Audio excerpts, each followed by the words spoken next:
Doctor Udayan মিত্র আলিপুরদুয়ারের চিকিৎসক। আমার হাতে সেই চিঠি আছে, আমি সেটা প্লাজমাতেও দেখানোর জন্য বলবো। 2015 সালের 11ই জুন এই চিঠিটা আপনারা দেখতেই পাচ্ছেন আলিপুরদুয়ারে। With due respect, we would like to share our observation over a serious matter related to our gynaecology department. Past few months there was sudden increase in maternal mortality and morbidity following cesarean section, but this scenario was totally changed when reputed and branded medicine IV fluid RL were purchased from outside medicine shops. অর্থাৎ বাংলা করলে দাঁড়ায়, superintendent সাহেব আলিপুরদুয়ার হাসপাতালের আমরা সাধারণত যে স্যালাইনটা দেখতে পাচ্ছি, সেই স্যালাইনটা দিলে আমরা দেখতে পাচ্ছি পেশেন্ট মারা যাচ্ছে বা তাদের অসুস্থ হওয়ার চান্সেস বেড়ে যাচ্ছে। আমরা ঠিক এই জায়গা থেকে অনুরোধ করব তদন্ত করে দেখা হোক, কারণ স্যালাইন যদি পেশেন্ট পার্টি বাইরে থেকে নিয়ে আসে তাহলে পেশেন্ট সুস্থ থাকছে, প্রসূতিরা সুস্থ থাকছে। এটা 2015 সালে এই কথা বলে চিঠি লিখে ডক্টর উদয়ন মিত্র স্বাস্থ্য ভবনের যারা মাথা রয়েছেন তাদেরকে জানিয়েছিলেন, এবং আমরা সাধারণত বাস্তবে দেখি যে অ্যাকশন নেওয়া হয় বা অন্তত তদন্ত কমিটি বসানো হয়। মজার কথা, 2015 সালে এই চিঠিটি লেখার পরে শোক অফ করা হয় ডক্টর উদয়ন মিত্রকে, এবং তাকে literally director of health service, secretary to the department of West Bengal, Udayan Mitra সহ স্পেশাল সেক্রেটারি সহ একাধিক লোক তারা নির্দিষ্টভাবে তাকে শোকজ করে সরিয়ে দেন। এটা ওয়েব সিরিজে দেখা যায়। 10 বছর কেউ কথা রাখেনি। 10 বছর মমতা বন্দ্যোপাধ্যায় যা করেছেন তার হিসেব গুনতে হচ্ছে আমাদের। 10 বছর পর আজ Republic Bangla exclusively doctor Udayan Mitra এই মুহূর্তে রয়েছেন। ডক্টর মিত্র, এই মুহূর্তে স্বাগত আপনাকে রিপাবলিক বাংলায়। আপনি 2015 সালে এই সতর্কবার্তা দিয়েছিলেন যে চিঠিটি এই মুহূর্তে ভাইরাল হয়েছে, এবং এই চিঠিটি এখন তো গোটা বাংলার সবচেয়ে বড় চিঠি, সবচেয়ে গুরুত্বপূর্ণ চিঠি হয়েছে। 10 বছর হয়ে গেল, কেউ পাত্তা দেয়নি। হ্যালো হ্যালো, হ্যাঁ বলুন। হ্যাঁ শোনা যাচ্ছে? শোনা যাচ্ছে, প্লিজ বলুন। হ্যাঁ, আমি ডক্টর উদয়ন মিত্র বলছি আলিপুরদুয়ার থেকে। বলুন। আপনি যে চিঠির কথা আপনি বলছেন সেটা হলো 2015 সালে লেখার চিঠি। তো তার আগে আমি একটু ইনসিডেন্স বলে নিতে চাই। ও সময় এপ্রিল মাসে মে মাসে বেশ কিছু ম্যাটারনাল আমাদের মর্টালিটি ঘটে।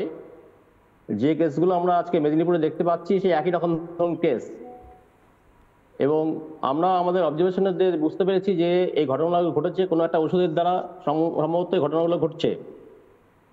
এবং তারপরে আমাদের এই অবজারভেশনটা আমরা লোকাল অথরিটির কাছে শেয়ার করি, এবং তারা আমাদের সঙ্গে এগ্রি করে, এবং তারা বাইরে থেকে লোকাল রেপুটেড ব্র্যান্ডেড মেডিসিন ওনারা পারচেস করেন। কিছুদিন এটা চলে, তারপরে কোনো একটা অজ্ঞাত কারণে সে পারচেস যখন বন্ধ হয়ে যায় তখন আবার সে পুরনো ওষুধ ব্যবহার করতে হয়, এবং আলটিমেটলি আমাদের একই রকম অবস্থা আমাদের পড়তে হয়। এবং সেটাই আমরা আমাদের অবজারভেশন হিসাবে মে মাসে আমরা স্বাস্থ্য ভবন এবং আমার সুপারিনটেন্ডেন্ট সাহেবকে জানাই। পেশেন্টের অপারেশন করতে আমরা নিজেরা খুব টেনশনে থাকতাম, মানে কখন পেশেন্ট মারা যাবে। মানে খুব কন্ডিশন। শোনা যাচ্ছে? আমি শুনতে পাচ্ছি। আমি অবাক হচ্ছি, 2015 সালে আপনি এই কথাগুলো বললেন, কিন্তু তারপর আপনাকেই তো শোকজ করা হলো, আপনাকেই সরিয়ে দেওয়া হলো। হ্যাঁ, তো স্বাভাবিকভাবে একটা অ্যাকশনের তো একটা পাল্টা রিয়াকশন হয়। আমি তো চেয়েছিলাম যে মানুষরা সরকারি স্বাস্থ্য মতে এসে পরিষেবা পেয়ে ভালোভাবে বাড়ি যাক, কিন্তু তা কোনো কারো একটা স্বার্থ কারো আঘাত লেগেছিল, যার জন্য তারা আমার স্টেপ নিয়েছিল। আপনি কি অনেকে বলছেন Uttarbanga lobby, north Bengal lobby নাকি এই ফার্মাসিউটিক্যাল কোম্পানি বা যারা স্যালাইন দেয় তাদের সাথে বৃহৎ আকারে যুক্ত? এটা কি সত্যি এরকম একটা ভয়ঙ্কর বড় কোনো নেক্সাস কাজ করছে 10 বছর ধরে? এখন দেখুন, নর্থ বেঙ্গল লবি নেই, সরকারি হসপিটাল দায়িত্ব সরকারকে নিতে হয়, পরিষ্কার কথা। এবং মানুষ, গরিব মানুষ আজকে চিকিৎসার জন্য সরকারি হাসপাতালে আসে। কেন আসে বলুন? তাদের কাছে কোনো সহায় সম্বল নেই বলে তো আসে, যেটা পরিষেবা পাবে। তাদের যে এই অবস্থা হয় তাদের যাবে কোথায় তারা? আর সবচেয়ে খারাপ অবস্থা হলো ডাক্তারদের, মানে তারা জেনে বুঝে শুনে এইসব খারাপ ইউজ করতে বাধ্য হচ্ছে এবং আলটিমেটলি তারাই সরকারকে তাদের বলি পাঠাতে হচ্ছে এবং আমাদের পেশেন্টরা মারা যাচ্ছে। এক যন্ত্রণাদায়ক পরিস্থিতি একেবারে। আমাকে একটা কথা বলুন, এই রিঙ্গাল ল্যাক্টেট যে স্যালাইনটা এটা দিলে মানে আপনি বলছেন হাসপাতালে যে সাপ্লাইগুলো আসতো সেই হাসপাতালের সাপ্লাইয়ের স্যালাইন দিলে পেশেন্ট মারা যাচ্ছিল, আর বাইরে থেকে স্যালাইন কিনে এনে যদি দেওয়া হতো তাহলে পেশেন্ট সুস্থ থাকছিল। একদম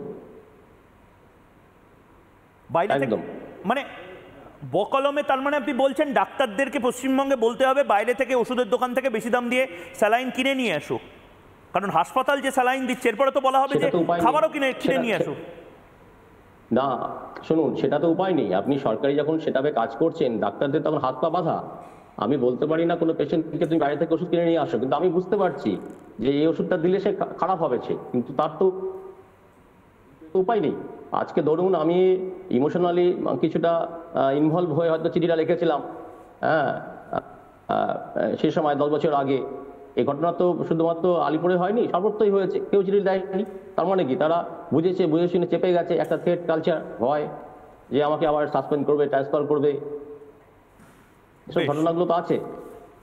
খুব গুরুত্বপূর্ণ কথা বললেন ডক্টর উদয়ন মিত্র। 10 বছর পর আজও একই পরিস্থিতি এবং কেউ ধরা পড়েনি, কেউ। নানা ধরনের কন্টেন্ট দেখার জন্য লাইক করুন, শেয়ার করুন আমাদের ফেসবুক পেজ, সাবস্ক্রাইব করুন আমাদের ইউটিউব চ্যানেল।